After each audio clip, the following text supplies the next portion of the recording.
Welcome back, everybody. It's Backlash Radio. Anthony Pino from Hook Optics, Nick Carullo from Front Runner down in Miami. And this week, we got Chris Moad from the Gulf Coast, Pensacola, Florida native, I would say. And then he guys fish out of Orange Beach on the best trait, is it called? Yeah. Yep, the best trait. Cool, man. Well, we're happy to have you, man. Super excited. Talk about your career and your recent accomplishments, and it's pretty wild accomplishment you've had recently, but we'll talk about that later. But let's just get into where you're how you got into fishing and where you grew up. So I'm originally from California, but grew up in Pensacola. Probably like, most everybody grew up fishing from a young age, mostly inshore fishing and fishing off the Gulf State Pier a lot at Pensacola Beach. My parents would drop me off out there when I was a kid and kind of grew up a pier rat, but my parents or my dad had a center console growing up, and we would kind of tinker with trolling a little bit, the older I got, and then caught my first wahoo and kind of first taste of blue water, and it just totally changed my life. And I grew up, two of my good buddies, their fathers were boat captains. One was a private captain and one was a charter captain, and I kind of just idolized their lifestyle from a very young age, getting to spend time on those boats. And I would do anything I could just to get to help them clean fish or wash the boat and just to be around the marina with them. So I kind of decided from a really young age that that was what I wanted to do. So didn't go to college. I kind of took the other route, just went straight into fishing, mostly private boating from the time I was, probably 18. I feel like for a lot of young kids that don't have somebody in the industry, like a parent that kind of breaks the mold for them, they got to do something to, meet the guys and, start getting rides and stuff. So I worked at a tackle shop my senior year of high school, and that was kind of the way that I got to meet, most of the charter guys and private boat guys. So it ended up working out good. Though I worked there for a few years, and then I actually worked at a kind of the nicer shop in our area, and that was where I got my first private boat gig. Kind of half part-time at the store, and then part-time on a boat called the Game On. And then it just evolved. What kind of boat was that? That was a 60-foot Miller. They're a custom boat from I think they're in Panama City. It Seems was an enclosed bridge boat. It was a sweet boat. It was set up for the Gulf, a bunch of fuel and big fish boxes and stuff. Just I feel like a boat for the Gulf is they have, they can't just be a day boat. You got to have a ton of fuel and ton of extra storage and beds, and even just to bring enough food for 6 or 8 guys for 3 or 4 days. You gotta have a pretty hefty galley, unless you got coolers and stuff just stowed everywhere. But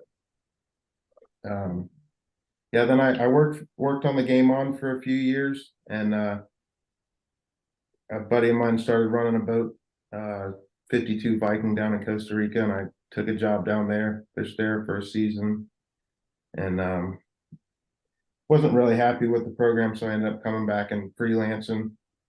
Did that for 2 years, just fishing the tournaments and stuff with a few different boats, and then 2014, I was probably 22 or 23. Miles, actually one of the other guests that you had, he was telling me that the Houdat was looking for a mate and they were leaving to go to the DR. So jumped on with them as a second mate and did 1 season in the DR, and then we did a full tournament season in the Gulf. And then the next year we went down to DR with a different second mate, and I moved up to first mate. And then the captain got let go after the DR season, and I got a chance to run the boat when I was 24. While the owner was looking for another captain, and we made a few fishing trips, and we caught him pretty good. Those first 4 trips, I think we caught I don't know, 16 or 18 blue marlins and a handful of white marlins mixed in. So it just kind of worked out really good. And, super fortunate to have an owner like that that'll give a young kid, the opportunity to kind of take the Yeah. reins. But, he always asks me, he's like, how did you just know how to plan these trips and calculate all the fuel and this and that? It's like, man, I just kind of been doing it from a really young age. I was always the kid in the friend group who was the captain. I always got to drive and do all that, and just made a lot of mistakes at a very young age that I, was able to learn from. We would charge out there on my dad's 24-foot center console with two strokes, go 100 miles to the rigs for a couple days, and you break down enough time, you kind of learn your limits. But we only spent, I think one day we spent 3.5 days offshore. Had to get towed in, but I obviously told him that all that after the fact, after I started running. Oh no, you guys just gotta. I mean, it's not a fake it till you make it thing. You're kind of there, so you're just kind of winging it. I mean, when I first started running the Blood Money, it was about the same age, and I was just like, I think I could do it. Yeah, sure, it'll work out. Yeah, can you drive the boat? Sure, yeah. Sure, I can drive, but yeah, that everybody thinks that. So a lot of well, owners, I think they think that's the hardest part. I don't think that is. Yeah, that was the other thing working for Keith Richardson on the Houdat. He was hands on, but he also gave me the freedom. The engine room to him was the most important part of the boat, which I still believe to this day. So he wasn't scared to get in there and kind of teach me things. He was an engineer, by trade, so he was very sharp. You weren't getting anything past that guy. Not that you would. He knew more about boats than I feel like a lot of captains do. So that was a great guy to learn from. And then How many sorry to interrupt, what's like the scene and like marinas like there in Pensacola? I mean, there are a lot of boats to kind of choose from, or it's kind of scarce. No, it's pretty scarce. We had a bad hurricane come through a few years ago, and there's only a handful of marinas, and none of them are too big. They can hold maybe 24 boats or so, but there's not a very big sport fishing scene in Pensacola. I feel like most guys either base out of Orange Beach or Destin. Hurricane Sally wiped out our only 3 marinas, so I would love to keep the boat in Pensacola. Be right by the house, but just they got a few years still to kind of build everything back up. Got it. So did you, when you were growing up, when you started, when on the Houdat, did you guys fish out of Destin or? No, we fished out of Louisiana. That boat was on the other side of the river from us in Grand Isle. And man, Grand Isle is a great spot to fish in the Gulf.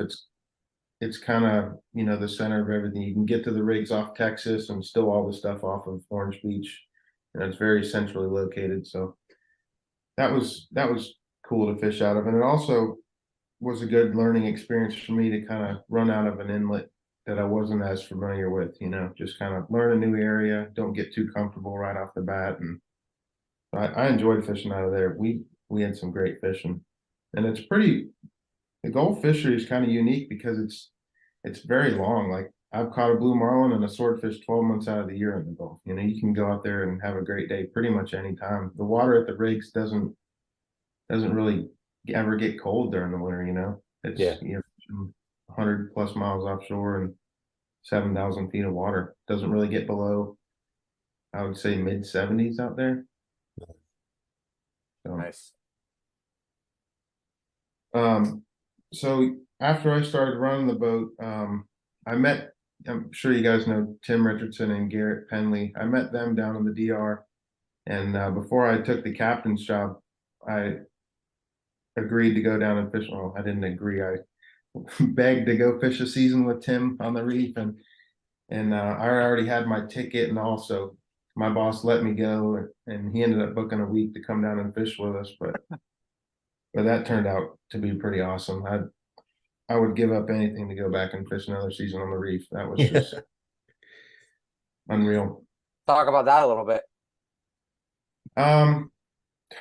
Grind is the only way to describe it. It's like, I've done some some long grinds, but I think I was in the country for 80 days, and we fished 76 days in a row. Oh wow. It was pretty awesome. So you're basically on land for 76 days, like off in the ocean for 76 days. Yeah, You're not coming back because you're anchoring out there pretty much. yeah. We would do our changeover. We would fish for like 7 days and then do our changeover. And it was pretty much just to drop our laundry off, pick up our groceries, drop guests, and go right back out. We were only at the dock for a few hours. When you think about, if you take one day off in between every charter, and they're $3,000 or $4,000 charters, you gave up, 20 or 30 grand that season. So they can't really afford to have any downtime. Wow.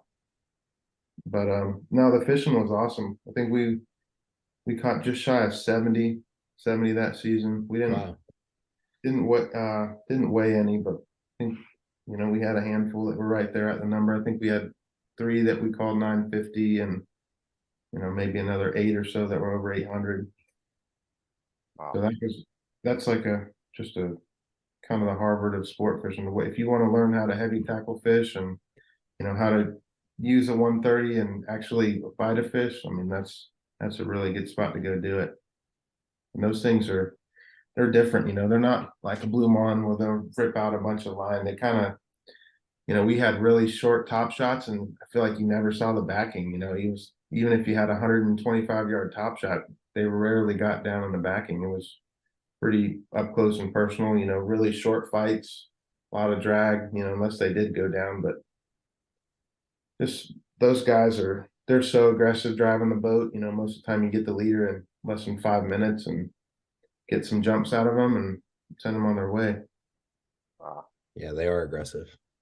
Do you get that? I mean, I've seen a couple of videos of the Houdat. I feel like do you take that from them when you were on there? I think you were on there when I saw the videos, being aggressive like that. Yeah, man. I feel like being aggressive.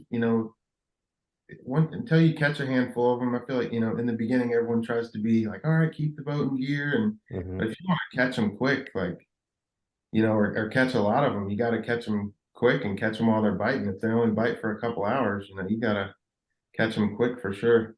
And the other thing I've kind of instilled in my mates is like when they're jumping early, they're expending all that energy. They make a big run. If you can get back on them and get to them before they go down in that thermocline and recharge their batteries, and then the fight starts all over again. Yeah. Even trolling, lure fishing, we still catch a lot of them really quick. Yeah. We haven't really done too much lure fishing the last few years. We kind of just pull bridge teasers and long riggers nowadays, and we do a little bit of live baiting now, but I'm definitely a trolling guy at heart. I can't really get into the live baiting too much. It's fun, but it's not the same. Yeah. The sonar's kind of changed everything though. This is the first year I've got to run a boat with an Omni, and it's kind of hard, when you're riding around the rig and you mark one and the only thing you got out there's 2 bridge teasers. It's like, why wouldn't I? I've got all these tuna tubes. Why wouldn't I just drop one right on his head? Yeah. Yeah. It's very effective. That's for sure. What did you learn from fishing in Australia that you took to tournament fishing in the Gulf? Like you guys are, most of those tournaments in the Gulf, you're setting out to kill one. I assume that there'd be a fair bit that transfers. Really just, don't be afraid to use the drag. I feel like, if you get him on a circle hook and you feel like he's hooked pretty good, if you can, get them up to 45 pounds of drag pretty quick, then break their spirit right away. You can catch a lot of them quick. But, the heavy tackle fishing in Australia, we were using, I think the smallest leader we put out was maybe like 600 or something. So it's more than I would ever use in the Gulf. But a lot of the guys here in the Gulf, they drop down to super light leader just to get the bite, and you end up fighting one forever. It's not really any different than hooking one on a dink pole. You can hang on to them for as long as you want, but it's very hard to seal the deal. How light are we talking? a lot of guys, the last day of the tournament, if they're a couple fish behind, they'll go down to like 130 or 100 pound. It's a good You way know? to end up with a winner. Yeah. Yeah, that's definitely a sure way to get a hook a big one. Oh yeah, that I'm 3 fish back in the release. Oh no, there comes a 600 pounder, 400 pounders in first. The last boss I worked for, Keith Richardson, his son was fishing one of the tournaments on a center console, and they put one out. I think they had it on 180 or 220, and they fought that fish for, I want to say like 17 or 18 hours, and they couldn't do anything with it. They'd grab the leader and just take off. He FaceTimed me like 15 times throughout the fight. He's like, man, what do we do? It's like, put a bigger leader out. I don't know. hold on and pray. I mean, it's having it's one thing to get the leader, but if you got the right one on, you got to be able to pull it the last couple feet. Yep. It makes even when they're tired, just having the leader size to be able to just roll them over makes, it makes all the difference. We fished the Talica 50s on the longs with, select ballyhoos and chuggers with like 200 pound or 220. You can catch pretty much anything with that, but killing them's, totally different story. What do you do when you raise a big one? Like, do you tease it away and throw a bigger pitch, or? Yeah, we if we mark a real big one, I'm finally getting to the point where I can kind of start to tell the difference between the big marks and the regular marks. And we'll reel in the long riggers, and he comes up to the teaser, throw the 80 pitch at him. We normally throw the cable rig at him if it's a kill fish, or if it's just a regular one, just like 400 pound extra hard, one of those 14-0 mustads. Gotcha. We have had really good success with those. I think. What hook do you have on the cable? Same hook. Same hook. Mm-hmm. Either that one or one of those the big owner grander, whatever it is, the 14 or 16. I don't like too crazy, like too big of a hook, but it's got to have the right size gap to be able to, handle. So what's the normal tournament spread? The 50s you said in the long riggers, and yeah, we'll have the 50s on the longs, 2 bridge teasers. I like to pull 2 plugs. A lot of times I just pull 2 machines. I love that Aloha machine. That thing works good, especially, a little bit slower. I feel like the slower you go, the easier that sonar is to kind of work, the live bait guys, live bait speed, they do super good with it. But yeah, our normal spread is just 2 50s on the longs, 2 bridge teasers, 2 dredges, and then we'll have a 30 pitch, a 50 pitch, and an 80 pitch, and catch the majority of them off the teaser. Awesome. Yeah. Is that unique to how you guys fish, or is that typical? I mean, it sounds like, that do people still lure fish if they're not live baiting, or? I feel like the last couple of years it's really evolved, with the sonar. Most guys just ride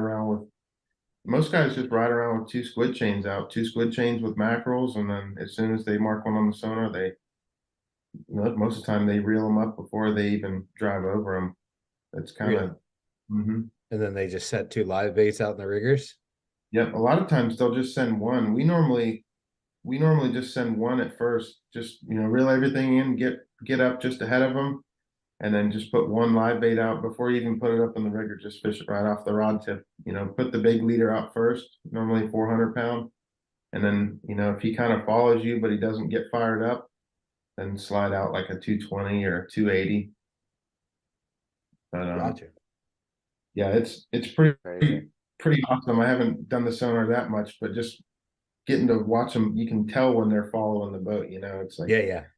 Then as soon as maybe the first bait wasn't as lively, as soon as that lively bait hits the water, you're like, oh, tilting up as fast as you can go, and he's Are they more lazy around the rig? Is that why, like if you're fishing a more open water, like say away more like on the 100 fathoms or something, like kind of more mixed bag fishing, do you get them more, are they more aggressive than when they're on the rig, or does it depend? Yeah, 100%. Yeah, I feel like pretty much all the fish we see in open water, you get a bite out of them. Sometimes, I study the moon and keep a good log and try to keep track of all that stuff. And the Gulf is just so consistently inconsistent. Like sometimes the new moon is the best fishing you'll see all year, and then sometimes it's better on first quarter or leading up to the full. But yeah, definitely the open water fish are they're much more aggressive than the rig fish.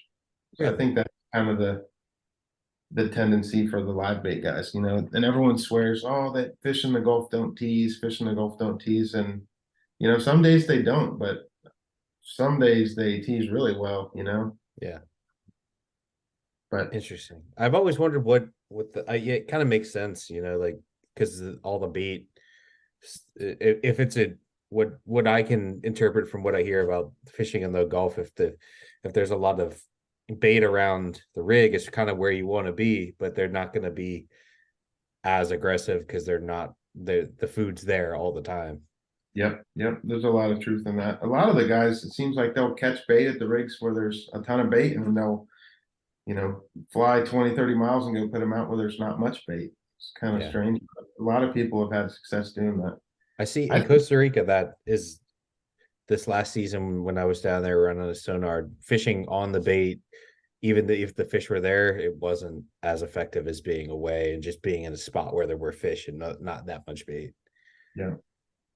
Yeah, I feel like fishing in the Gulf is very similar to Casa de Campo. I've done 3 seasons down there in Casa de Campo, and it's very similar. Obviously it's a structure, but just the Gulf is, it's not near as red hot as Casa de Campo, so it kind of teaches you to be patient. If you find the conditions you're looking for, just hang out. They're gonna be there eventually. Instead of just running all over the Gulf trying to find one fad where they're biting. It's like eventually they're gonna bite there. Yeah. If you're around the right spot, like seeing everything that you to be true, you just wait them out. Yeah. If I study Hilton's and I get to a spot and I'm like, this looks exactly like it did on the chart, then you just kind of be patient and wait them out. We had a trip last year where I was fishing next to Miles, and we fished for 2 days. I think we caught two, or caught one and a white, and he was like, man, I'm marking a bunch of fish. This was before I had a sonar. He's like, I'm marking a bunch, but we're just not getting bit. And then on the third day, we hadn't had a bite by like 11 or noon. There's acres and acres of bonitas everywhere, big yellowfins, and we just kept waiting it out. And then I marked a quad on the up and down. I was like, oh my God, like surely these aren't blue marlins. And then the next like 3 hours was just incredible. We went 5 for 7 in 11 passes by the rig and had 3 over 700. It was just Oh insane. wow. Wow. Were you teaser fishing or like bait fishing or Yeah, fish we were baiting? pulling that same spread, pulling the Nice. chuggers on the longs and pitching everything off the bridge teasers. Wow. That was some good fishing. We pulled the hooks on one that we had the gaffs out for. It was giant. It was definitely a boat ride fish on a fun trip. It was right there at it. It was a big one. But Wow. we pulled the hooks on that. That one ate a long rigger, and anglers standing there with the Talica 50 just like melting. We're like, well, let's try. But it eventually pulled the hook. But Wow. That's incredible, man. I didn't sometimes you hear about the tournament stuff and here on the East Coast, but you don't hear about the day-to-day fishing and the regular fun fishing. And that kind of, when you hear that sort of fishing, it's incredible. I mean, you said it's kind of good year round, but what have you seen to be like the best months? my best day numbers wise was in December. We were 6 for 9. We left at sunrise, and by like 3 o'clock that afternoon we were 6 for 9. And then What? yeah. Jesus. Babe, we're moving to the Gulf Coast. Yeah, we were 6 for 6. We started out 6 for 6 and then fucked off 3 in a row. Like one ate both baits and they come tight and come back like hook to hook. And then one broke a main line, one broke a leader. It was like, golly, we need that number 7. And then the next morning we fished till noon, and I think we had 5 bites by noon the next day. And they're like, all right, let's go to the house. I'm like, what? Golly. What? Let's just throw the anchor and just stay. Damn. You're not the first person I've heard have a really incredible day in December there. Yeah, I fished with Miles a bunch that winter, just riding along as a second mate. And then 6 days of fishing, I think we had 24 or 26 blue marlins. Oh in my. 6 days of fishing. It was, and all the big yellowfins you want. I mean, we were live baiting then, and the big yellowfins would push your bait up to the top, and you'd be skipping that thing in as fast as you can so it didn't get piled on. And I mean, you were getting 6 or 8 bites out of 150 plus pound yellowfins a day too. I mean, it was just unbelievable. But that was a La Nina that season, and this winter has been really good too, and it's also La Nina, so probably something to it. Yeah. That's But wild. our fall fishing is normally really good. It seems like we don't catch a lot of big eyes here, but in the fall they always show up in October, and there's normally a handful of big blue marlins following them around. I've caught a handful in that 700 to 800 pound range this time of year. Wow. And then we caught a really big one a couple weeks ago. So I guess that holds true still. Yeah. Is the weather the limiting factor there? Because I mean, I assume you're running offshore to a rig over 100 miles away. Yeah. This time of year the weather windows get shorter, but if you can leave when that north wind starts to blow and starts knocking it down, you can go out there with a following sea, and normally you get 2 or 3 days of nice weather. Normally it'll slick out for you for a couple days. But everybody kind of switches gears and starts deer hunting, and puts the boat in the yard and does all that. But I really would like to see a tournament this time of year, just even if it didn't have a ton of participation, but get 20 or 30, 40 boats out there and put up some good numbers. Yeah, I mean, you'd put I mean, if that was similar to what you experienced, and who knows, put 40 boats out there, where it might be better, it might be worse, but it'd be cool to find out. Yeah, I've always thought, man, maybe we should go to the Gulf Coast for the winter. And then everybody was always said that the weather was too, and with our program, it's tough to have the weather and the schedules line up, Sure. Yeah, that I feel like the programs that really take advantage of that fishing that time of year are kind of the guys that can leave at the drop of a hat. You see Yeah. weather coming and you just load the boat up and go. It would be kind of hard to coordinate out of town schedules and everything. Yeah, for sure. Interesting. And then let's talk about, before we get into what happened last month, talk about the evolution of the numbers fishing going on there in the Gulf Coast. Is that something that happens over your way too, or is it just more of a Texas thing? No, it happens over our way. There's just not a huge, everybody's gung ho about the live baiting, and there's not a ton of guys that are out there, pulling even just two squid dredges, let alone natural dredges or whatever else. There's just not a lot of guys doing it, but the fishing's there. It's definitely good. I think it was 2011. We had a pretty good day in there. I think we were 7 for 7 on whites for a ladies' day tournament, and we didn't have dredges in the water, or it was just very, very basic fishing. But they get in there when the bait gets stacked up in there on the 100 fathom. I mean, there was a boat this year that had 20 bites, 20 plus white marlin bites. Do you see, when you're running offshore, like fishing a tournament where you're kind of more focused on blue marlins and being around the rigs, do you see that? Like you I don't know what it looks like in the Gulf, but like do you come across a rip and like there's birds and scattered grass, and you're like, there's a free jumper and you're like, shit, but I got to go do this?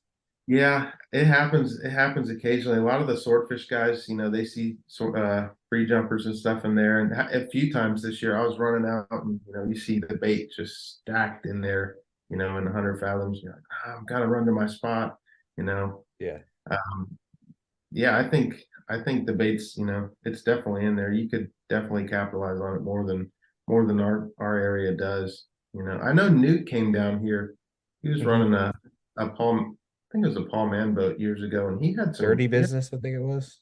yeah, Dirty Business or Dirty Minds or yeah, Dirty Business, I believe. He had some great fishing, just kind of fishing bottom and um even getting up in there in that green water. We had some awesome fishing in the green water this year, and most people are like, we gotta get to the cobalt blue water, and I think that stuff gets overlooked a lot. Yeah. It Yeah. takes a different type of person to be able to just pound it out in that green water and catch the heck out of them. But I know they're in there. Yeah. Well, Justin was probably in those tournaments was fishing all in that tighter stuff, wasn't he? hmm Yeah, he was fishing. Seems like the sail fishing was in there even tighter than I was fishing, but yeah, he was kind of mixing it up from like 500 to maybe 2,000 feet of water in there. But yeah, he did well in the green water. He's caught more sailfish around here than ever. I mean, only caught a handful, and this year it was more than my entire Gulf career combined. But I mean, he's pulling those things out left and right. He was Pretty catching them. pretty cool to see. Um, and People they didn't even bit know pretty they good. existed there.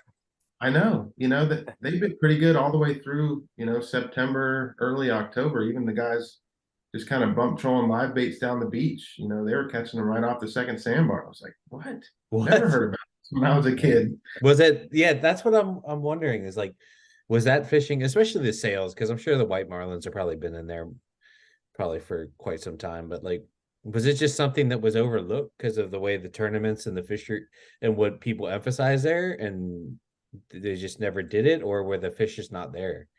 I think a little bit of both. I think most people don't give it the time of day, but I think this year was a little above average for all those numbers. But Justin had a good season last year too, so that's hard to say. If you talk to some of the old timers, especially Pensacola and Destin, they said they always were in there. They never really went past 100 fathoms, and they caught tons of whites and sails. So maybe it's a cycle, maybe it's just different fishing techniques. I think the sonar gives you a lot more confidence to kind of ride around in an area like that you're not super sure about. But yeah, I mean, I don't think I went to the rigs. We went to the rigs for our first tournament, and then I didn't go back until maybe September, just because we had very consistent fishing out there. Get in a 2 or 3 day trip, get 3 to 5 blue marlin bites and you know 10, 15 whites and a handful of sails mixed in there too. It was awesome fishing. How far is that typically? Um, the 100 fathom for us is like 30 miles. We did a bunch of day trips this year, where we were getting 10 bites a day consistently, and you're fishing from 7:30 to 5. Wow, We're leaving. I'm moving that's nice. the So I Gulf told you need to Coast. move to Florida, dude. I'm not moving to your side of Florida. I'll go to over there. No state income tax, man. Jesus. 30 miles. You guys been running over this, spending days out there where you could just been fishing half days. Yeah, we had a trip this year. We lost the controls. We caught, I think, 2 blues and 3 whites the first day, and then we lost the controls. I don't know what happened, but I had no even all I had was my little backup controls, the Game Boy with the dials. And we got into them the last hour and a half of that day. I think we saw 3 blues and 10 whites in like an hour and a half. Golly, dude.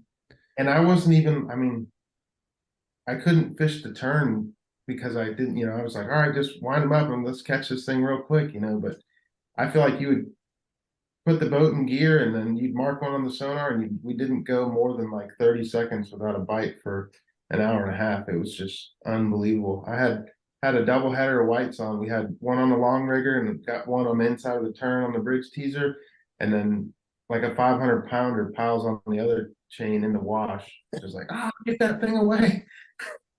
It was awesome. And this That is white marlin fishing is it in tight? That the best of it is in that tight water. Yeah, anything from like 30 to 60 miles is the best of it for sure. Jesus. It's a fairly small area, you know, and there's a couple of the government fads there, and we caught a few fish around them, but not really, you know, not really. What do you think about them putting out the government fads? Do you think that's a good thing, or does it matter? I mean, you guys fish on structure all the time. I would be furious if they did that here. But I mean, I feel like if you want to go catch mahis and stuff like that, it's good, but I don't think it's really going to up your billfish numbers or anything like that. At least not here. It's not like, you know, not like down in Costa Rica or the Dominican, but you know, definitely every monkey boat that comes by there is going to kill every triple tail and mahi that he sees, you know. yeah, that's kind of what the feeling I have with it, you know. It's not really it's not creating more fish, they're just putting them all in one spot and then they just get massacred. No, for sure. Yeah, I agree with that. I mean, this is coming from a guy who's been driving around the ocean with a $100,000 sonar in the boat for the last 5 years. So I don't know. I'm certainly not coming from a place of like really looking out for the fish, you know. So they got some pros, but I think there's probably just as many cons as there is pros, you know. Yeah. Especially when there's not, you know, if there's just like 6 of them. Like right now, I think we just have, they put out 8 and then a few of them went away, so there's like 5. And you know, if it was like Casa de Campo where there's like 100, you know, maybe the guys wouldn't all park on top of each other, but yeah, I don't think 6 is really going to make too much of a positive impact on anything, you know. Yeah. Dude, looking at you know, when you say Pensacola, I'm like, oh, it's in Florida. It's not that far. I'm looking at Pensacola. It's in another country compared to where you live. Dude, it is so far. It is far. It's like the end of our panhandle of Florida, dude. Yeah, it's funny. Like I talk to people and like, oh, you're from Florida? I'm like, yeah, from Florida. They're like, oh, so Miami? I'm like, no. Oh, so you're from Orlando? I'm like, just keep going. Like it's only like another 8-hour car ride, but yeah, it's still Florida. You're better off just telling people that you're from Alabama because they don't understand. Yeah, no, Pensacola is far, man. Holy moly. Yeah, I think it's like 9 or 10 hours from Miami. Jesus. It might be more because I thought Tallahassee was like 8 or 9 from Miami. And then we're 3 from Tallahassee. So yeah. Wow. Well, now look at the map. You ever been to the old Henderson Ridge? The Henderson Ridge is out there by Lloyd's Ridge. Yeah, it's way out there. Yeah.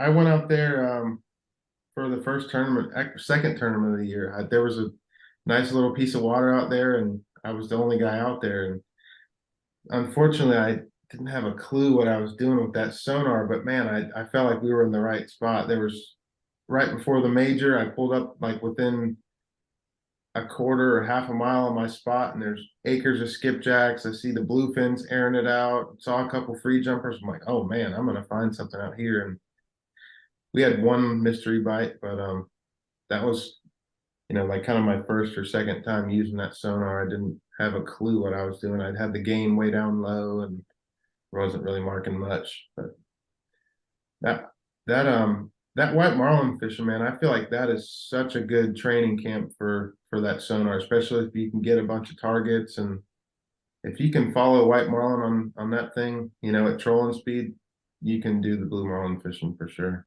Interesting. That place, the Nipple, it's right out from Pensacola. Mm-hmm. That where you catch the whiteys? Yep, right there, the Nipple and the elbow. Let's see this place. Look at that, Anthony. There's white marlin on the map. Yeah, the fishing at the Nipple this year was awesome. You know, there would be 10 or 12 boats in there, maybe 15, 20 on a busy day, and everybody was getting bites, and you fish till 6 o'clock and run for an hour and be at the house. It was pretty sweet. An hour. And I finally just now have a faster, I say faster, but we're like 20, 29 knot cruise. We're still not fast, but we're getting faster. Geez, right there, huh? Mm-hmm. I And almost thought- there's a couple nice little pieces of bottom just to the west of there that gets pretty good. And then the elbow, as you go around to the southwest, the elbow is really good. And the steps, we had some great fishing at the steps this year too. There was a buddy of mine on the Florida Lee. They had some great fishing. They did an overnighter, and I think they had 2 blues and 14 whites and 3 or 4 sails, and they weren't even pulling dredges. I was like, what?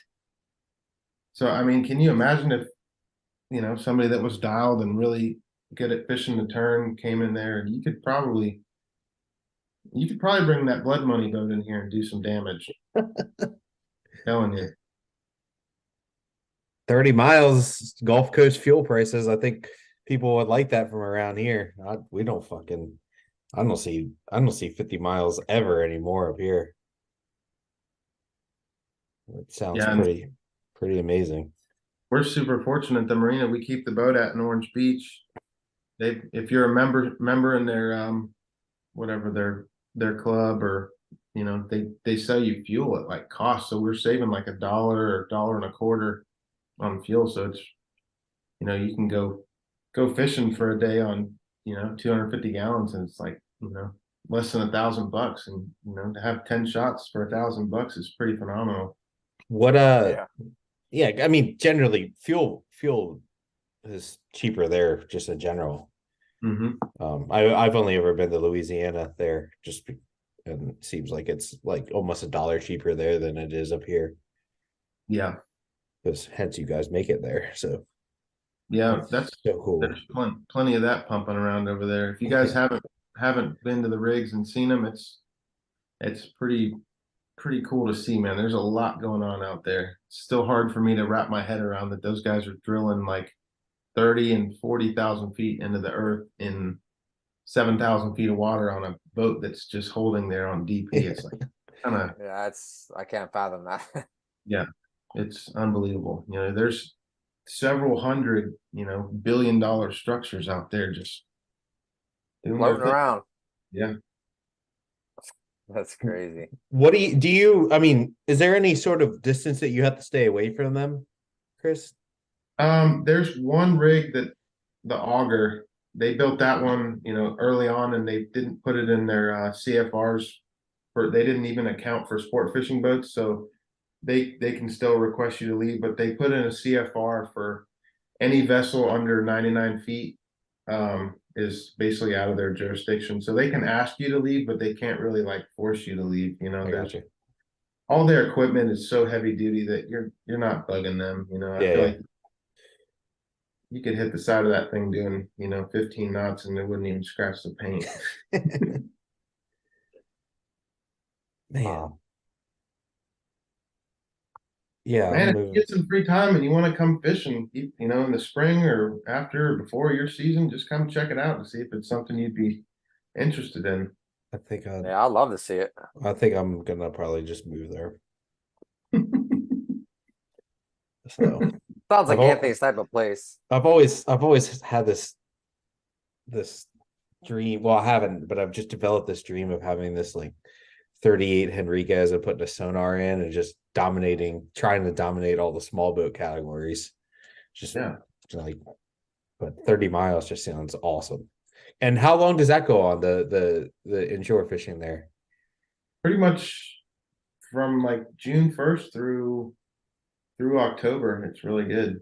As long as the water's there, basically.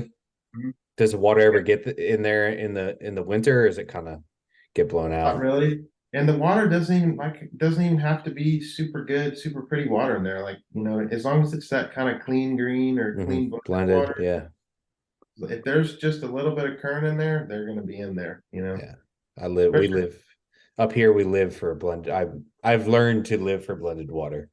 So have I. Yeah, Yeah. I never really had the confidence fishing in it, and that's where you want to be. Lately, I've finally learned that, but that's a good place to be. So cool, man. I'm learning so much. Yeah. This is so cool. So let's get on to not the reason why we had you on. I mean, I've kind of followed you from afar for a long time, Chris, and I think both me and Nick have. But I mean, the reason that kind of got into kind of got you in our heads was the quite large blue marlin that you guys captured last month, was it? Yep, Cool. October 17th. You said that Wow. this is 2 days Were you- before my birthday. when The you best birthday present ever.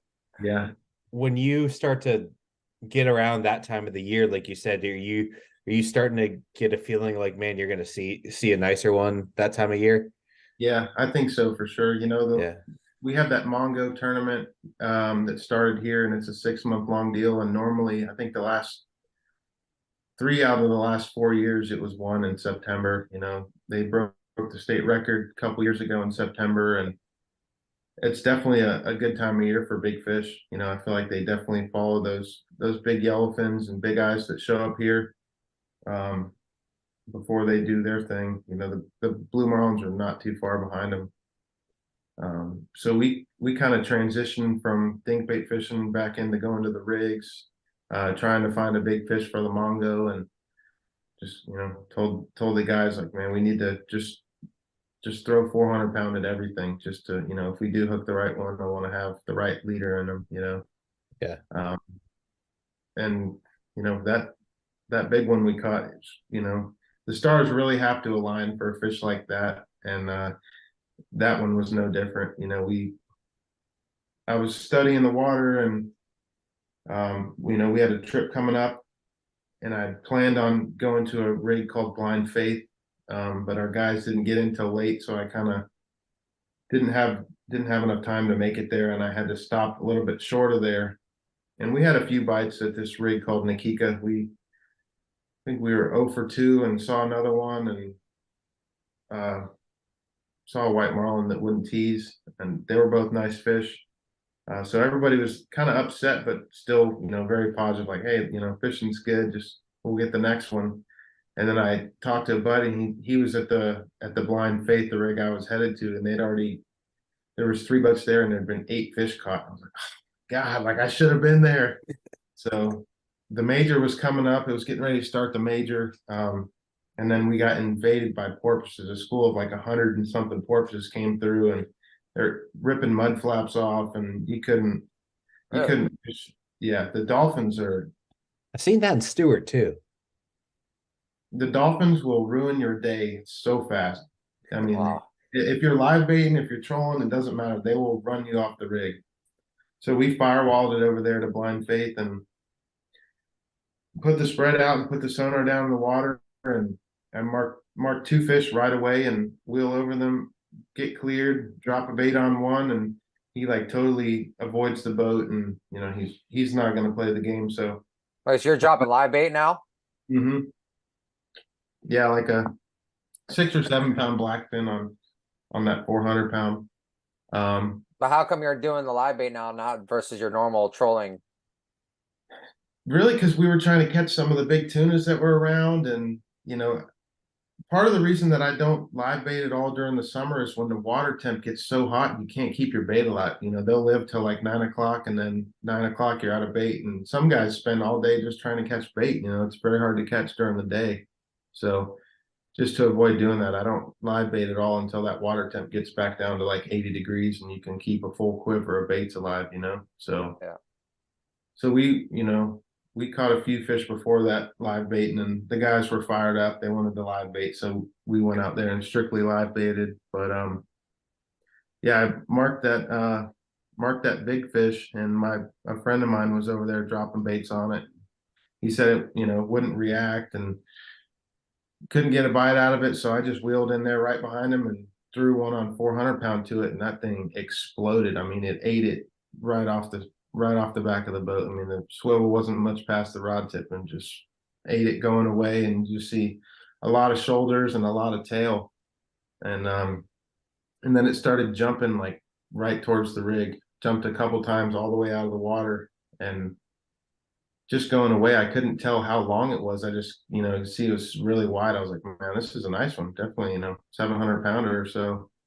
And then we race over there to it and burns off a bunch of drag going away from the rig, then jumping away again. And the fish stayed up on top for like the first 45 minutes, just racing around. And luckily that little boat, it's a 55 Viking, so it's, super maneuverable. And we raced around on it pretty good. And as soon as she went down, we went up to like 60 pounds on the drag, and she made one more good run at like 60 pounds and then slowly just started creeping it out. And this was like maybe an hour into it, hour and a half into it. And I was like, guys, I think she died. I think the fish is just sinking. So we rolled the drag all the way up to like 90 pounds and palmed the spool and slowly started planing her up. And it took a long time. Like, what are you doing with the boat when this is happening? When it died, like when you realize that it's probably dead and you're starting to plane them up? Just basically slow them down with the spool, slow them down with the drag until you can get it to almost stop creeping out, and then start slowly bumping the boat forward, just kind of bumping it every once in a while. And then as that goes on and you get more line back on the spool, you can, pull away just to, just leave one in gear, kind of pull away from it. But yeah, in the beginning, I'd pull forward for a few minutes and they would put like 10 or 15 yards of line on the reel, maybe. And then it would go to like 25 yards, and then they were getting 30 yards. And, once she was probably like half a spool out when we started to plane her off. So I don't know how much drag that is, but 99 pounds or 90 pounds, it was all the way in park. I mean, this is 130, whatever, Moy Diamond 130 or something like that. And it's like so you're at 90 pounds with it to have a spool out, you're stressing it to the absolute. That's it was fucking sick. It was, I don't know how nothing broke. I mean, just a blessing, really. I mean, I like to use that Benjamin knot. I know a lot of people don't like it, but I feel like if that knot's tied properly, it gives you that little bit of shock to, get the most out of your line. I like the what is it, the Berkeley Pro Spec. Mm-hmm.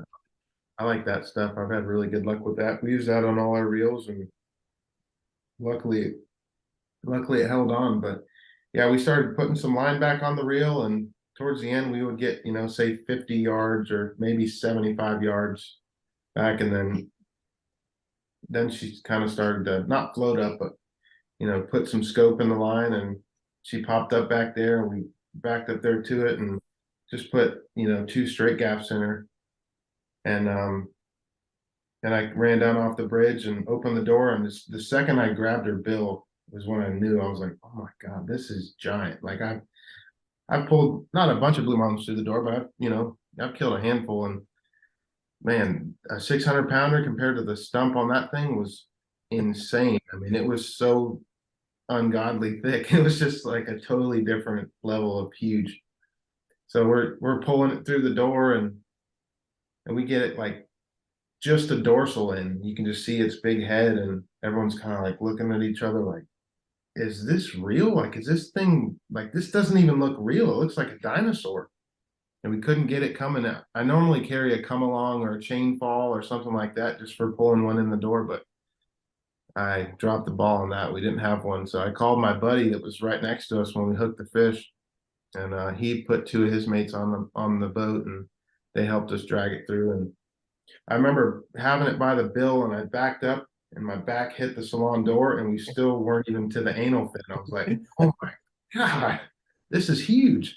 We pulled a tape on it real quick, and I was like, all right, hold it at the tail. And I measured, and it was like 143. And I was like, there's no way. Like, hold it at the tail. You're doing something wrong. So we pull it again. I was like 143. It's like, well, it's kind of banana. It's still hanging out of the boat. Like, let's get it all the way in, and let's get a good measurement. So we we pulled the tail up to the belly band just so we can get the door closed, and then we laid it on the covering board, and we measured it, measured it bent, and it was then it measured like 137. I'm like, okay, that's still really big, but it's much more realistic. Like, what's the girth? And it was 42, so or half, half of it was 42. It would be 84, and I was like, man, that seems huge. And I was texting with Tim Richardson. He's like, what are the measurements? And I told him, he's like, no, that can't be right. You got to go down there and measure it again, mate. You did something wrong. And I was like, all right. I must have measured that fish like 50 times that night. We put it in the boat right at sunset, and the guys are like, all right, let's haul ass in and go weigh this thing. And I was like, man, we're like 140 miles from the dock. Like, we're just gonna chug in and we'll line it up to have it weighed at sunrise at Orange Beach Marina. So we got in at 6 or 7 a.m. and had a big crowd of people there to watch us weigh the fish, and it was a really, really cool experience. Super special for the city of Orange Beach. The city's going to do a big replica mount down. I don't know exactly where they're going to put it, but they'll put it somewhere. And I feel like the Gulf has been kind of waiting for that fish for a long time. Yeah, it's the first grander in the Gulf, right? I think there's been 3 or 4 now, but the last one was like 20 years ago. I got you. Yeah. Wow. That's incredible. So what did it measure out to? What did it weigh? I forgot. It was 145 3/4 by 84 Sauce.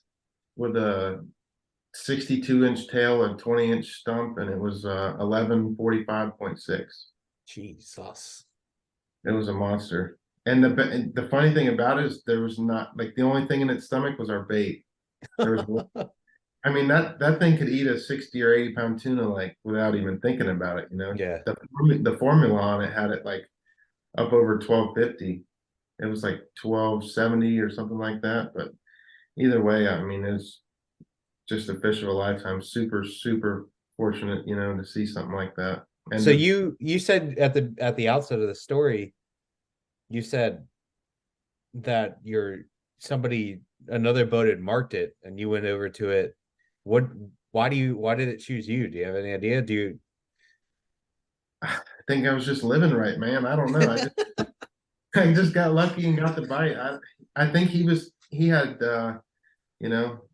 throwing like 220 at it, and it decided. I didn't even put fluorocarbon out. I like that 400 pound extra hard, and she piled on it. It was great. I can't answer that. I don't know why she picked our bait, but it was definitely a sick bite. Do you when you're going slow, do you feel like doing that sort of fishing where you're like kind of picking out your target and going after it? Do you find that like the direction of how you approach it makes any difference? I mean, it may not in this instance, but overall. Yeah, overall, definitely. If you can kind of slide in ahead of them and slow the boat down gradually and kind of present a bait that way, I think it makes a big difference. But this one, it didn't make a difference at all. If it ate it as soon as basically as soon as the bait hit the water, it was came to look at the boat before, Yeah, no, she was still off the bow when we threw the bait, and I mean, she raced as fast. I mean, you see that thing just racing across the screen. It was insane. I was like, get ready, you're about to get a bite. He's like, my bait's nervous, and then boom, going away by it. It was like, oh, it's a little more nervous. Who fought it? Your boss?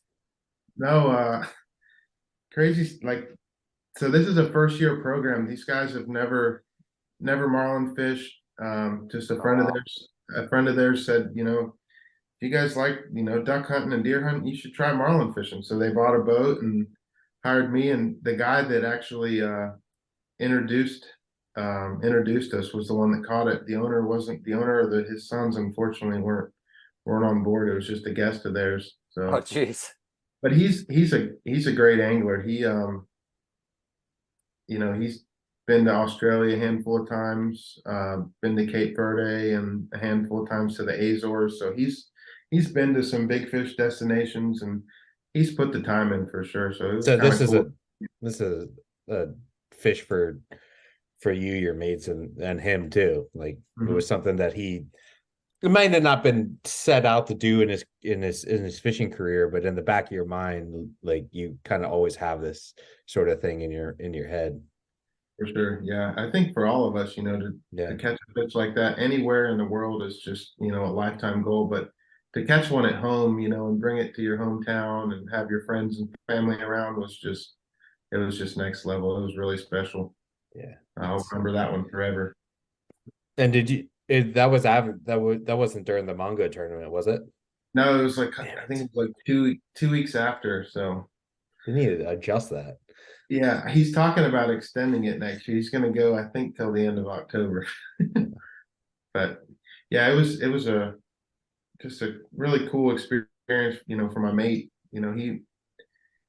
He started with me 2 years ago or 3 years ago on the Houdat, and he was a fairly inexperienced kid, and now he's a stud. He's gotten to get good at hooking them and teasing them, and it's very cool to see a young kid evolve like that and just keep a positive attitude, and something good like that happens. Is seeing that smile on his face was priceless. Does it mean something to you to see somebody go from beginner to, I mean, you're killing granders now, so I guess he's an expert, Yeah, yeah, no, You probably don't want to tell him that. it was yeah, very cool feeling. And for me too, even when I started running the Houdat, I've always had phenomenal mates. I started running that boat and we had two full-time mates, and they were both studs. And then the program slowed down just a little bit. So my mate moved on and took a captain's job. And then to kind of cool to prove it to yourself, that you can take a new kid and train him, to learn your program and fish your style, and then get back up to that high level is really cool. It's for me, it's is just a unbelievable feeling. It's kind of hard to explain, but Yeah, no, it's unbelievable, man. What I mean, so but the owner of the boat, I mean, has that like sparked a fire in him, like now, like watching that happen? yeah, as soon as we put the fish in the boat, I called him and told him, I said, Scott, we just boated a really big fish. You guys probably going to want to drive down to come see this thing. And he's like, well, how big is that? I said, Scott, I don't know. It's the biggest one I've ever seen.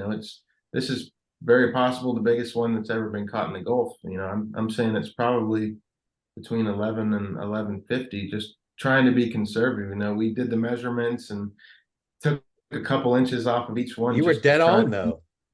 Yeah, try to be conservative. But yeah, I texted a buddy of mine. He's like, I saw the picture, but how big is it really? I was like, man, I think it's 1150. That was my guess, and it was 1145. That's Wow. badass, dude. It was crazy. Jeez Louise. But so now your boss is fired up to start doing more of this, or? Yeah, now he's super fire. I mean, they're so all about it. He's fully invested into it. We just put a deposit down on a 67 or 68 Richie Howell. Haven't decided yet, but we're building a new boat, and probably gonna upgrade this one and get an interim boat for a couple years. If you guys hear of any cool boats coming available, I do. we're kind of in the market. And I know that custom boat game is kind of like a very tight knit circle. You don't really hear about the good ones. They're just kind of on to the next. They never hit the market, but yeah, we're definitely looking. So these guys are, he's got two sons and two daughters, and the sons, they're my age, they're 32, and they can't get enough. They love every bit of it. They getting involved in the rigging and bait rigging and bait catching, and they love it all. So super fortunate, man. I think this could be another pretty long term deal. I was fortunate to be on the Houdat for almost 10 years, and hopefully for this one, just as long or longer. That's Badass, awesome, dude. bro. What's it mean to you to have a job like that for 10 years? I mean, the Houdat was a pretty solid program. I mean, more than solid, but being on a boat like that, it's a lot. I mean, I'm sure it wasn't always great, but after 10 years, what's it like? Job security in this field of work is something that's few and far between. And anytime you can find that stability, it's hard to leave, even if there's, better money on the table or more, faster boat or bigger this, it's just, having that stability. And then, having a boss that's like family. I still talk to my old boss, a couple times a week, and we're still great friends. And I talk to my new boss, almost every day. And yeah, just super thankful to be around people like that, to have a job, that treats you literally like family. It's a blessing for sure. Yeah, that's amazing.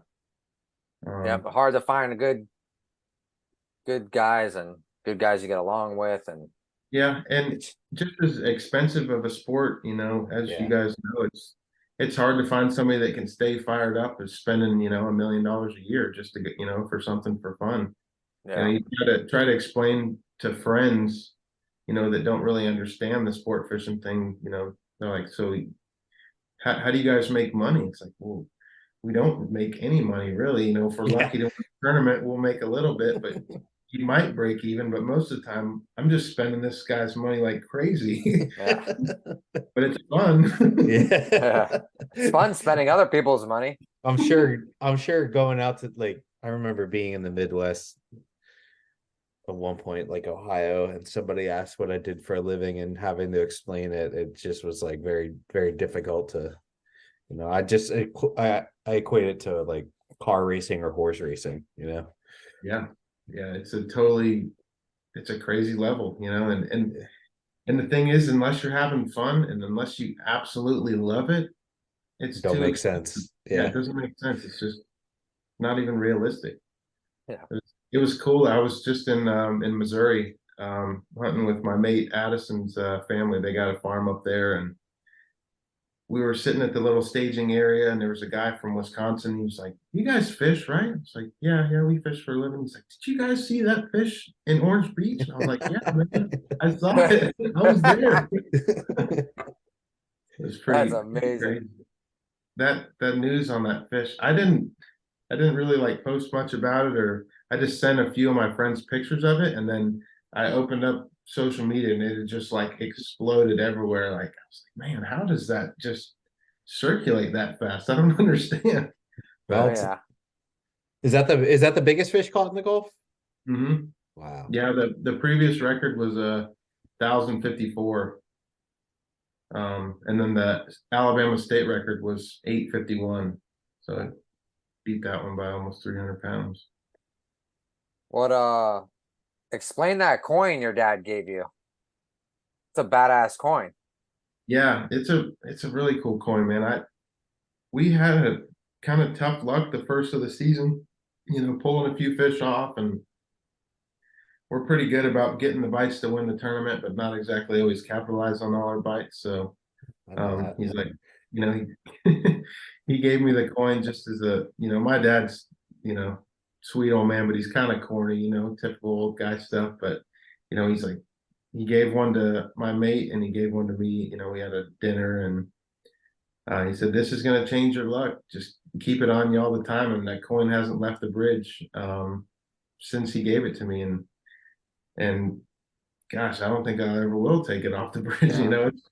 I say you could send it down to me. Let me borrow it for a little bit. Come on, rub on it for a little bit. But yeah, that was a really cool gift. My old mate, it's a funny story, Kevin Alexander, he's like, "Man, that coin is sick. I just bought one off eBay." Got one coming, so hopefully it brings me some luck too. I was like, man, I hope it does, but that's not really how luck works, unfortunately. But I hope it brings you some. Did your That's funny. when you were growing up, Chris, were your parents like, were they in the, well, obviously your dad was in the fishing, were they pretty supportive of you pursuing this as a career, or did you have to battle through?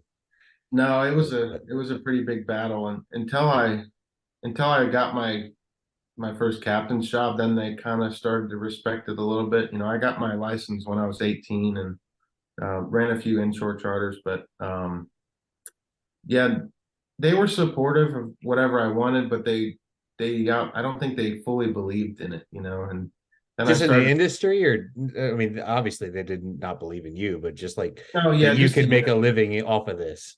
exactly. Yeah, Yeah. it's hard to explain to people, but when you start bringing home, respectable money, and you're just happy coming home from work. Not every day, but most days you're pretty happy coming home from work, and Well, we we're are. just. Anthony, not so much. I'm pretty Oh, come happy on. most of the time. I I'm mean, kidding. if you think about it though, I to feel like you got to have some shitty days, or it's not really a job, you know. So sometimes oh yeah, sometimes I have to force them upon Yeah, but then myself. you still gotta be like, damn, this is what I do. My buddies are stuck in an office right now looking out the Yeah, window. yeah, yeah. So I just make a couple. I just create a bunch of issues for myself, and that's how I make it a job. yeah. When you're like, knee deep in the bilge and human feces, that it That's when it really makes sense. yeah, it Yeah. kind of puts it all in perspective. But for the most part, there's so many people in this world who live their entire life and they never find out what they're good at, and they never find out what actually like makes them happy. Like I can't. There's nothing else that I would be good at doing. Like just to be able to apply every single second of thought. That's Yeah. the reason that all of us are fairly good at our jobs, is because of the time and the amount of thought that everybody invests into it.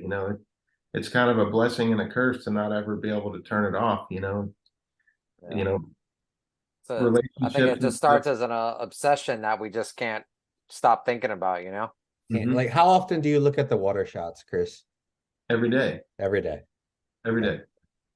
Yeah, every day. As soon as I wake up and sit on the toilet, and I pull up Hilton's, and that's how I start my day every day. Yeah, bro.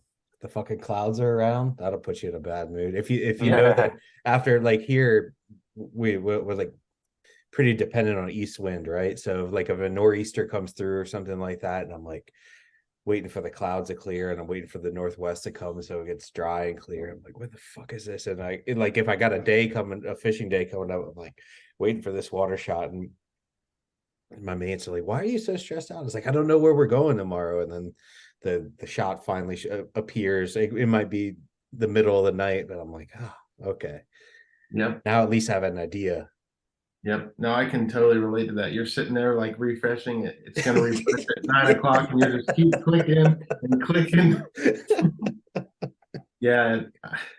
I, I study Hilton's a lot. I'm curious to get your opinion, both of you guys, on reading our water, just to see what would jump out to you guys, because I know you guys are, especially those East Coast guys, are as good or better than anybody at reading water, because you don't have any oil rigs or structure to kind of bail you out. You're looking for a piece of water, and I would just like to get you guys' opinion on that sometime. I'll send you a couple screenshots Yeah, once we dude. get going again, Yeah. just to see what. It could be like a quiz for us. Yeah. You could grade it. Like now you're not gonna catch anything there. Nick, you're in the wrong area, buddy. You ever had the guy, you're like somebody like Miles. Actually, Miles came up from the Gulf Coast up here, right? This year. And you get somebody from out of, like, not from out of town, because there's always out of towns, but like say Nick came up here and didn't fish, or Miles came up, or you came up here, and you're like, all right, let's see how this does. Well, Miles was like, what do you think? I was like, man, if you just run to the northeast like 115 120 miles to that blended blue water, I think you'll find them. And he was like, all right. And he fucking not he did, and he was the only one that really caught him that tournament, that Big Fish Classic. I think he, like, everybody was so downtrodden, but at that point it was like middle of July, and we're starting to get to the more intense part of the season, and there hadn't been many fish. And then Miles ran up there, and I'm like, man, I wish somebody, and I wasn't fishing that tournament. I was like, I wish somebody would go up there. And it took somebody from the Gulf Coast to run 120 miles. And he found, I don't know, he found a little spot at the end of the 2-day tournament, Mhm. and put up some fish. So it's pretty cool when you see somebody like, you're like, huh, let's see how this goes. Yeah. I'd be What's your curious. what's your like most important factor when it comes to reading water? Is it temperature or current or altimetry, or what? What's the most important factor? I still look at the the chlorophyll for me and the temperature are the two. Like the first thing I look at, typically I look at the temperature, and then I if it's a nice enough day and there's a chlorophyll shot too, I start to look at that. And then I don't like actually like pull up the arrows on the current, because I feel like if you really look at it and set the parameters up right, you can kind of tell which way the currents are going without the thing, because they're so broad, and I'm looking for like little things, you know. So I feel like you what I saw on, like, I use rip charts mainly here, and terrafin up here, and I feel like if the wind's blowing a certain direction, all the current will be like that, unless it's the Gulf Stream, then it's going there. So I kind of make my own theories up in my head about like the current. But for us, chlorophyll and temperature, and typically, like, some years you're looking for that more blended blue water, and then some years you're just like, the last 2 years you're just looking for anything, you know. Yeah. So What about you, Nick? Do you guys pay attention to water shots a whole lot for sailfish season, or is it I more just mean, for sail fishing, I mean, some guys do, some of the older guys do, and I have a little bit. But man, sometimes I feel like more than others, it just sends you on like a wild goose chase a lot of times. And like the best thing is just to be out there. Like, you're not gonna get a better read than actually just running our boundary to boundary. And that's what typically a lot of guys, you know, obviously most people don't do that because, you know, you're just don't waste a whole, you know, tank of gas. But like John Louis, for example, who's like, you know, the OG. And I mean, without a doubt, every tournament, before the tournament, he'll run boundary to boundary. And, you know, I've caught myself doing it a couple times, especially if the weather's good. And that's just, to me, the best thing. Obviously, just seeing it for yourself, put your eye on it. Yeah. But in the Bahamas, you know, we do look at the charts a lot. And it's something I definitely just want to get better at for sure, you know. do you think just because in Florida, like, it's just all moving so quickly that it you know, because we're looking at, I feel like me and Chris were looking at something that's gonna, if it's there today, it's gonna be there tomorrow if the weather pattern stays relatively similar. Whereas I feel like your conditions move so quickly because you're so adjacent to the Gulf Stream. Yeah, I Yeah, mean, for our water moves quick. I mean, it could be like purple one day and you go back the next day and it's just like sewer green. Or even a Yeah. couple of hours sometimes, right? Yeah. Yeah, I mean, you could just get a pocket of blue water and you'll even see, like, you know, like it's like where we are, it's like, oh, like you want to be, you know, the North boat, you want to be ahead of the pack because the fish are coming from the north. But like there are like the certain special days when you get like that little eddy or pocket of blue and it just goes from north to south. And you'll see like the good guys, like you see like some guys going north, but the good guys are going south because they're staying on that top of that body and they just keep picking at those fish as they're moving, you know. So those days are like really fun because people are like, oh, you got to go that way, and then the good guys are going one way. You're like, everyone's like, wait, where are they going, you know? yeah. Yeah, that makes a lot of sense. I feel like if you did see a little eddy spin off the Gulf Stream somewhere off you, by the time you ran out there the next day, it's probably not there. You know? Yeah, you know, sometimes our water, I mean, when you're fishing, especially like off Palm Beach and stuff, I mean, you'll see the lobster pots. I mean, they're like, it looks like you're in a river. I mean, sometimes it's like 4 or 5 knots of just cranking water. I mean, where you're drifting an area is, I mean, you have to reset constantly because you're just smoking Right. through an area. Yeah. Yeah, for us, I feel like the current is the most important factor for whatever reason. You know, I look at water color and I don't really pay a whole lot of attention to the temperature, but and that current, if you can find some current somewhere on the shelf, or you know, current's definitely the most important for me. Yeah. As As for us, it is too. yeah, when you're fishing the rigs, do you have to like fish on, like, you're not fishing on the tide because you're kind of committed to going to a certain rig, right? But are you waiting for a certain time? And you talked about the major, the minor and the major earlier. Can you see that in the way what goes on in the water as well? I don't see it in the water. It's, majors and minors, just, moon overhead, or, rising moon, setting moon, whatever. But Can you see, but what I mean by in the water, I mean, like, can you see like life come and go on yeah, those? normally outside of the majors and minors, you see all the bait pushed up on top, but they're not like pushed up. They're like, I call them happy tunas. Happy bait, yeah. They're just jumping because they're happy. But normally, right around the major and minor, everything just disappears, and they're kind of get put in check. It's funny. I know Miles, he doesn't really buy into that a whole lot. He always gives me a bunch of crap about it. But I mean, those majors, one year we caught 49 out of 51 blue marlins in a major or minor. Yeah, that's pretty concrete evidence. And same thing in the Dominican. I feel like it definitely holds true down there. I kind of would bounce around, and then wherever a major or minor was, like, just go back to whatever looked the best and camp out for 2 hours. Yeah. You see it a lot in the Bahamas too. I mean, like, just the past few years fishing the custom boat shootout, custom production. I mean, there's 60 boats in both those tournaments, and on the major and minor, that you got like that, you got those 2 windows, and I mean, in that little bit of time, every boat is hooked up or missing them, and it's like, you better catch as many as you can as fast, because it's going to completely die in a second. And then all of a sudden the radio goes just stone cold quiet, and then you get that little thing in the afternoon, and it's again, everyone's just bang bang bang bang, and then dead. So it's like whoever caught the most, and those little hot bites is your guy. Yep, that's how it was in St. Thomas too. We took the Houdat down to St. Thomas in 2018, and when it would go off, everybody down the drop was hooked up, and then it'd go quiet for a little while, and then another flurry.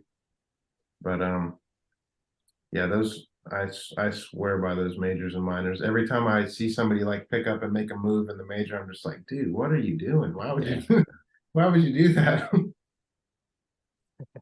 It's certain. I think they we have 4 major canyons here, is basically, and the 100 fathom line is the only real structure we have. And we have other canyons up and down, but I feel like there's certain spots in these canyons where the big eyes will congregate, and I feel like that when they bite, I don't know if it is because I never go in there, but there's like a handful of guys that are super really, like, there can be 80 boats there, and the same 10 guys will end up winning the tuna tournament because they haven't figured out when they know what they're looking for, and they know when to be there.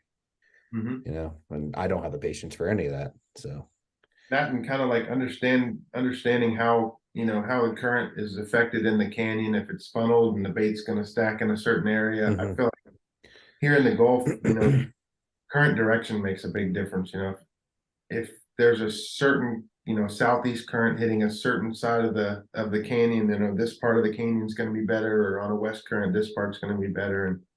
And just from keeping a good log, I've been able to kind of make a pretty good guesstimate of what's it's going to be. But it's probably the same thing with those big eyes. When they see the tide change, or the minor, they know they're going to be just up current of this steep part or whatever. do you feel like because up here I feel like I get a lot of bites during the tide change. I see an edge push into inshore, and then, like, as it right before it starts to pull back offshore, like, I feel like that's when I'm like, this is it. I start to see the edge make up, and then you're like, oh man, it looks good, and you're kind of like, oh, this ain't gonna work out. Then all of a sudden you're like, oh man, there's a couple, and it kind of make goes.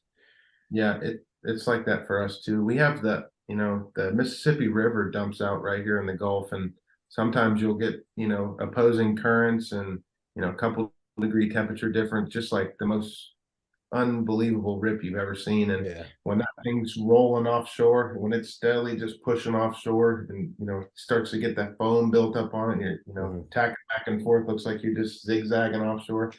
Man, that's when those things are so good. And it's normally, on that outgoing tide change just before it stops, I guess. Yeah. They're probably like, how deep does that does the water go when it's like that? Is it like a straight wall or is it just on the surface? It's just on the surface, but you'll see it down when it's pushing really hard like that. You can just see it rolling, and it'll be down like maybe 20 feet or so, and then it's blue water up underneath it. But it'll be like nasty, cloudy, like pussy, like just water pushed up against really nice stuff. That's always cool to fish. But yeah, this year for that dink bait fishing, I was not really around any like major color changes, or it was just kind of fishing bottom structure. And thank God for the sonar. It gives you some confidence when you're wandering around in there. It got to the point where it was like, all right, I haven't marked one in like 30 minutes. Like, we got to get out of here. They're just not here. But then some days it's like they just all show up out of nowhere. I don't know. I've always been curious if, even the blue marlins, do they go down? Like when you're fishing a rig for 4 or 5 hours and you're not really marking them, but all the conditions are right, and then during the major you just mark like 5. I feel like I'm convinced. I thought for the longest time like they don't go down. They never live down there. I don't know how deep they go, but I'm convinced now that like that they do go down They for go a down little there. bit. Yeah. I was reading somewhere, it was either a podcast or reading something somewhere, and they said that blue marlins spend almost as much time at depth as the big eyes do. So yeah, it was hard for me to believe that, but I do know, if I've followed a few of them, if you're fishing a rig and you'll follow them up current for like a mile or 2 off the rig, and they're just not biting, not doing anything, and then it's like they just kind of show back up. I don't know if they're just kind of wandering into the current, just relaxing or what, but normally they'll just kind of leave those rigs in straight line. Maybe they eventually go down, but it seems like when you catch one, you put a tag in it, they always like wheel back around, and they're just sitting in the eddy on the down current side, just sitting right there. And I had that happen in Casa de Campo a handful of times. Like I went by a fad, marked 2 on the up and down, catch a double, let them go. And then for the next 2 hours, you just mark a double header that's sitting right on the down current side, like on the fat stream. Those are definitely the ones you caught. Yeah, weird. I've always wondered how long it takes for it to like for a fish to get back to normal after catching it. I feel like it's a longer time than we think. Unless it's like a mag bay or Isla Mujeres like bait ball type scenario where they're so frothed up but I think in general I think it takes a while. Yeah, I remember talking to Tim, and he said a lot of times, I don't know if they satellite tagged them or what, but a lot of times those big blacks, they come to that part of the reef to spawn, and after you catch them, they'll just swim offshore and just keep going. I don't know if they don't spawn at all or they don't spawn there, but he said they just won't come back. Yeah. So I don't know. I think it messes with them, and they just swim a long way for a longer time than we think. So they estimated that fish that we killed at like 27 years old. Wow. Wonder how many trips up your way that thing's made. It's had to have been all over the place. Yeah, I mean, you look at some of I just saw one that there's 2 fish tagged with a satellite tag off of here this summer, and they both ended up off somewhere between Africa and Brazil, somewhere down there. So 27 is not that old. I felt like we talked to that guy from the Billfish Foundation, and I thought he said fish that big were normally like pushing 40 or more. I wasn't on that one, so I don't know, but we haven't got all the stuff back from the state. They took the head and ovaries and whatever the other thing is in their ear that they take to age them. But we haven't got that back, but just it was kind of like the biologist. Yeah. But wouldn't surprise me if it was more than that. I feel like it gotta be more. I mean, man, a fish that big, I feel like you've been swimming around for a lot longer than you think. Yeah. The bill had like a weird little they like came up in the middle. It was like a weird little rudder that had almost formed into it from just miles and miles of traveling. Pretty cool. Now That's some crazy. of those swordfish that you catch that have like the grooves in them, they say from traveling fish, like that thing had like its dorsal was starting to round off a little bit at the top, and the bill had the built-in rudder. I was like, man, this is a traveler here. Yeah, he's seen some oceans. Mhm. That's crazy. That's cool, man. That's awesome, man.